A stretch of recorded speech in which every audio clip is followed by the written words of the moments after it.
साल पहले जो अत्याचार हुआ था उन गुनाहों का अब हिसाब होने जा रहा है। साल 1978 में होली के दिन संभल में जो आगजनी, हिंसा और कत्लेआम हुआ था, उसके गुनाहगारों को अब उसकी सजा मिलने जा रही है। योगी राज में एक एक दंगाई का अब कानून हिसाब करेगा, क्योंकि संभल दंगे की फाइल फिर से खुल चुकी है।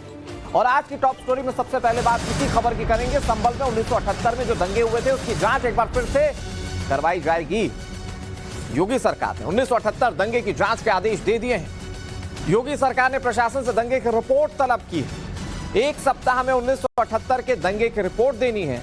एएसपी और एडीएम 1978 दंगे की जांच करेंगे। दंगा क्यों भड़का था, कितने लोगों को विस्थापित होना पड़ा था, ये बहुत सारे सवाल हैं। देखिए, संभल में जब प्रशासन कार्रवाई कर रहा है तो कई सारे मंदिर, कई सारे कूप मिल रहे हैं और यह कहा जा रहा है कि ये सब कुछ जानबूझकर बंद कर दिए गए थे उस दंगे के बाद।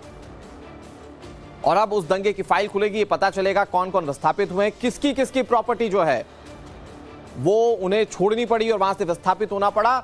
मतलब हर एक पहलू पर जांच की जाएगी प्रशासन की ओर से। 7 दिन के अंदर वो रिपोर्ट आ जाएगी। लेकिन मैं आपको 47 साल बाद आखिर क्यों हो रही है संभल दंगे की जांच, इसका कारण बताता हूं। यह आपको जानना जरूरी है कि संभल में 1978 में हुआ क्या था। देखिए, मैं आपको एक एक कर बिंदुवार बताता हूं। संभल में 1978 में सांप्रदायिक दंगा हुआ था। इतना बड़ा दंगा था, कई लोग विस्थापित हो गए थे। 29 मार्च 1978 का वो दिन था। बताया जाता है होली थी उस दिन, और उस दिन यहां पर संभल में दंगा भड़क उठा था।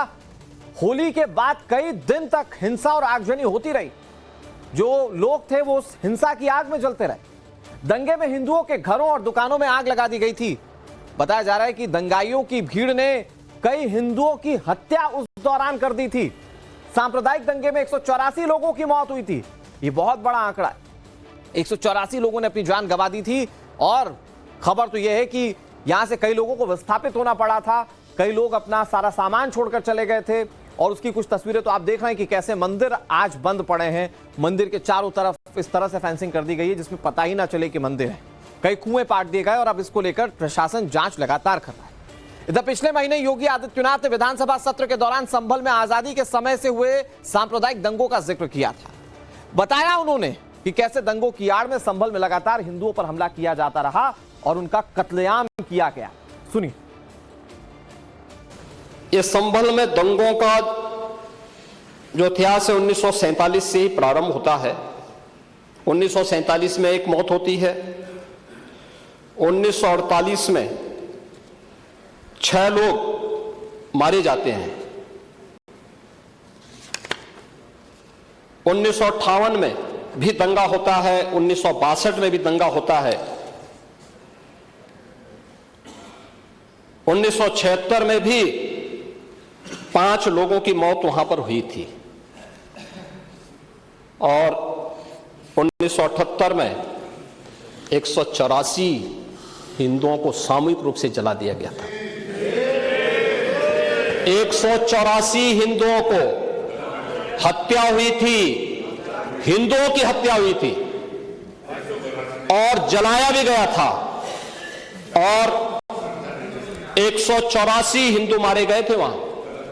184। मैं वही तो कह रहा हूं ना, आप उस सच को स्वीकार नहीं करेंगे। 1947 से लेकर के अब तक 209 हिंदुओं की निर्मम हत्या वहां हुई है संभल के अंदर। 209 हिंदुओं की। और एक भी बार किसी ने उन निर्दोष हिंदुओं के लिए कभी 2 शब्द नहीं कहे, उनके प्रति, उन परिवारों के प्रति संवेदना के शब्द नहीं कहे। संभल में हुए दंगों की वेदना योगी आदित्यनाथ के शब्दों में साफ तौर पर समझी जा सकती है। लेकिन अब आपको यह बता देते हैं कि बीजेपी के विधान परिषद के सदस्य श्रीचंद शर्मा ने सत्र के दौरान संभल में 1978 में हुए दंगों का मामला उठाया था। और न सिर्फ मामला उठाया था बल्कि उन्होंने कहा था कि इसकी जांच एक बार फिर से होनी चाहिए। श्रीचंद शर्मा के सवाल उठाने के बाद विधान परिषद की ओर से यह मामला शासन को भेजा गया और उसके बाद अब जांच के आदेश हो चुके हैं। मानवर्ष 1978 में संभल में हुए सांप्रदायिक दंगों के कारण दर्जनों हिंदुओं को जिंदा जला दिया गया था और सैकड़ों लोगों की हत्या कर उनके मकान और दुकानों पर अवैध रूप से कब्जा कर लिया गया था।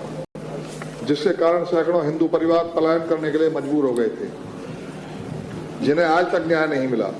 और हाल ही में प्रशासन द्वारा अतिक्रमण हटाते समय वहां एक मंदिर मिला है जिसमें 46 वर्षों से ताला लगा हुआ था, जिसके प्रांगण पर लोगों ने अवैध कब्जा कर लिया है और वहां पर कुओं की खुदाई में भगवान की टूटी हुई मूर्तियां निकल रही हैं, जिससे प्रतीत होता है कि वहां उस समय हिंदुओं में और हिंदू धर्म पर किस प्रकार से अत्याचार किए गए थे।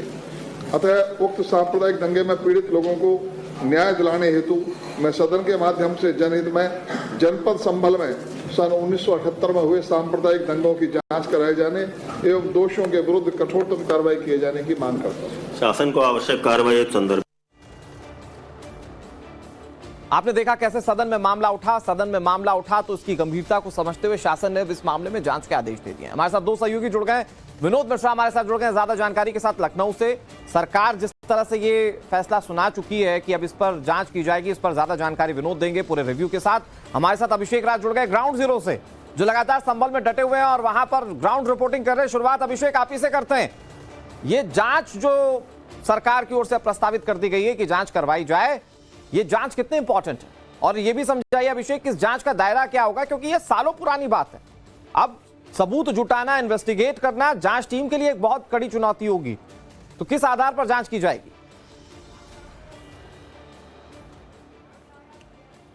देखिए, विधान परिषद के सदस्य हैं श्रीचंद शर्मा और उन्होंने नियम 115 के तहत ये मांग की थी कि इस पूरे मामले की 1978 के जो दंगा हुआ था, जो बलवा हुआ था, उसकी जांच कराई जाए।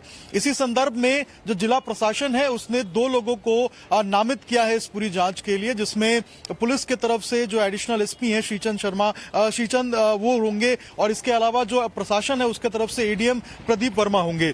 लेकिन सबसे जरूरी है कि आखिर 1978 में ऐसा क्या हुआ जिसके कारण इतने सारे जो डेमोग्राफी है संभल की वो चेंज हो गई। इस वक्त हम मुरारीलाल फड़ की बाहर मौजूद हैं। ये मुरारीलाल की फड़ है। 1978 में कहते हैं कि इसी फड़ के अंदर 1 दर्जन से अधिक लोगों को जिंदा जलाया गया था। इसके अलावा इसी रास्ते से लोग भाग रहे थे, बिखर रहे थे, लेकिन किसी ने भी उनकी एक नहीं सुनी थी। और उसके बाद क्या क्या जो लोगों को बीता था वो आप बीती हमने दिखाया है। इसके अलावा आप समझिए कि उस वक्त यहाँ पे लगभग 45% जो हिंदू समुदाय है उसकी आबादी हुआ करती थी, जो आज घट के 20% हो गई है। 1978 ही वो वक्त था जिस वक्त ये अफवाह फैला दी गई थी कि किस तरीके से यहाँ पर एक मौलवी की हत्या हो गई है मस्जिद के, और उसके बाद यहाँ पर जो दंगा है वो भड़क गया था। नखासा का ये इलाका है और ये जो पूरा हिंसा हुआ था, ये जो पूरा बलवा हुआ था, इस बलवे की शुरुआत भी यहीं से हुई थी। इंटर कॉलेज है यहाँ पे और उसी इंटर कॉलेज में ये अफवाह उड़ाई गई। उसके बाद जो गाड़ियां हैं उन गाड़ियों में आग लगाई गई और उसके बाद जो दुकानें हैं उन दुकानों को जला दिया गया था। जो लोग मिलते जा रहे थे उनके ऊपर अटैक किया जा रहा था। लेकिन अब जो है वो धीरे धीरे लगता है कि इसके ऊपर जब रिपोर्ट आएगी तो आगे जो लोग हैं उनको इंसाफ मिल पाएगा। अभिषेक, मैं आपके पास आ रहा हूं और ग्राउंड जीरो से तस्वीरों के साथ हम पूरी स्टोरी अपने दर्शकों को समझाएंगे। बहुत जल्दी से विनोद का रुख कर लेते हैं। विनोद, ये खबर लखनऊ से है चूंकि क्योंकि आदेश लखनऊ से पारित हुआ, आप ये समझाइए कि इस तरह का आदेश दिया जाता है, चूंकि ये मामला सदन में भी उठा था, ये कितना इंपॉर्टेंट आदेश है? दूसरा, योगी सरकार के इंटेंट को लेकर भी बात होनी चाहिए। मतलब सरकार ने एकदम क्लियर कर चुकी है सरकार कि दंगा पहले भी क्यों ना हुआ हो, लेकिन इंसाफ के लिए योगी सरकार लड़ती रही। बिल्कुल सही कहा आपने। देखिए, 2 बहुत इंपॉर्टेंट फैक्ट्स या पहलू आप कह सकते हैं इस खबर के हैं। पहला कि आदेश दिया गया है इस पूरे मामले की जांच के लिए, इसके पीछे की वजह साफ है। जिस तरह से सीएम योगी विधानसभा में इस बात का जिक्र करते हैं, जो दंगों का इतिहास 1947 से बताते हैं संभल का, और बताते हैं कि 1978 में किस तरह से वहां पे 178 जो है वो लोगों की वहां पे हत्या हुई उस दंगे में, और कितने सारे लोग जो है वो बेघर हो गए उनकी, और उनमें से जो मैक्सिमम थे वो हिंदू थे। उस पर लेकर किसी ने कोई बात नहीं की। अब जब संभल में बवाल होता है, बलवा होता है और उपद्रव आप कह सकते हैं होता है और पुलिस फायरिंग करती है, उसमें 4 लोग की मौत हो जाती है, तो विपक्ष इसको लेकर योगी सरकार को घेरता और कहता है कि ये स्टेट स्पॉन्सर्ड हत्या थी जिसे पुलिस ने अंजाम दिया था। तो सरकार ये जवाब देना चाहती है कि ये आप 4-5 मुस्लिमों की मौत पर जो है आप किस तरह की सियासत कर रहे हैं, जबकि 178 हिंदू जब 1978 में मारे गए थे तब किसी ने सवाल नहीं उठाया था।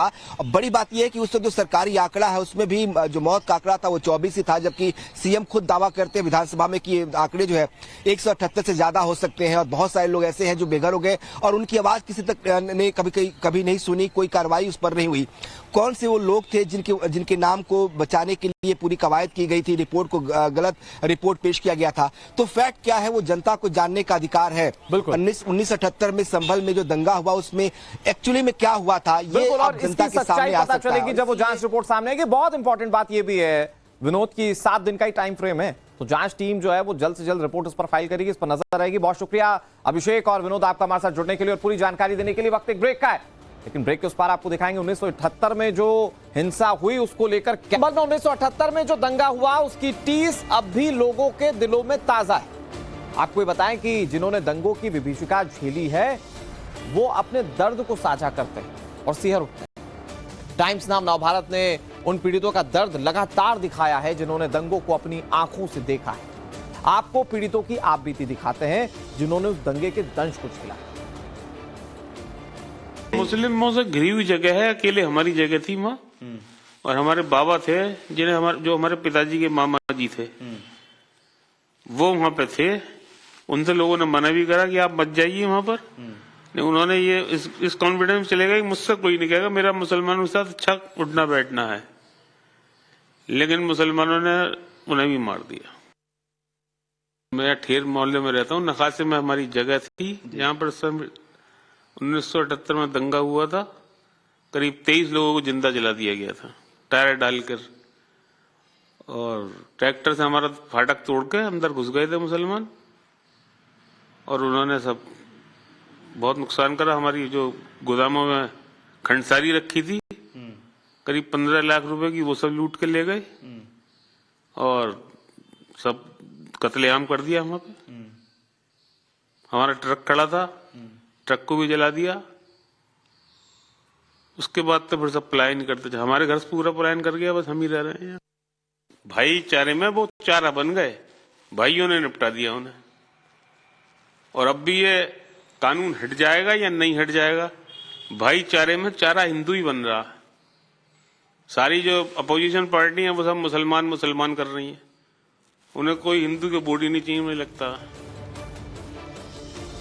1978 के दंगे में परिवार के परिवार उजड़ गए, लोगों के घर, मकान, दुकान सब कुछ आगजनी की भीड़ चढ़ गई। हमारे सहयोगी अभिषेक राज ने एक 97 साल के बुजुर्ग से बात की। उनकी बात आप जब सुनेंगे तो आपको अंदाजा हो जाएगा कि 1978 में जब ये दंगा हुआ था तो उस वक्त माहौल क्या था। सुनिए। 97 साल के एक बुजुर्ग हमारे साथ बैठे हुए हैं, ओमकार शरण जी। इनकी दुकान को जला दिया गया था, अत्याचार हुआ इनके ऊपर। 1978 का बलवा आज भी जब याद करते हैं तो डर जाते हैं, सिहर जाते हैं। इनकी अवस्था देखेंगे, इनकी हालत देखेंगे तो आप समझ पाएंगे कि किस अवस्था में है ये। 97 साल इनकी उम्र है, लेकिन इस उम्र में आने के बाद भी अभी जब बात करेंगे तो आप खुद ही सुनिएगा कि क्या हालत थी। अभी भी देखिए, अभी भी देखेंगे आप तो इनकी आंखों में आंसू है। ये 97 साल के बुजुर्ग हैं। आप सोचिए उम्र इनकी 97 साल है, लेकिन संभल के क्या हालात हैं। जो संभल के बारे में लोग कहते हैं, जो अपनी राजनीति चमकाते हैं, वो इस तस्वीर को नहीं देख पाते हैं, वो इस हालात को नहीं समझ पाते हैं कि आखिर संभल किस दौर से गुजरा है और संभल के क्या हालात थे। ये 1978 का दर्द है जो ये रो के बता रहे हैं। क्या नाम है आपका? पूरा नाम क्या लिखते हैं? ओमकार शरण गुप्ता। ओमकार शरण गुप्ता। आप रो रहे हैं, याद कर रहे हैं उस समय को, क्या हुआ था 78 में? कहने बेकार है, हमारे सामने जो गुजरा कहने बेकार है। उधर जाते हुए तकलीफ होती है। क्या हुआ था बताइए जरा, आपकी दुख जो जलाया है हम बस क्या बर्दाश्त कर रहे हो, कैसे कैसे क्या हुआ, बस कहने बेकार है कुछ भी। आपकी दुकान थी? दुकान हमारी खाद की थी वहाँ पे, उसमें कैल्शियम, यूरिया, नाइट्रेट सब बेचता था हमारे यहाँ, सब खत्म कर दिया। कौन था जो आया था जलाने के लिए? ये सब हमारे पहले जानकारी थे, सब जो हमारे रोजाना वास्ते जिनसे वास्ता तो जाना होता था वही लोग थे। वही जला दिए?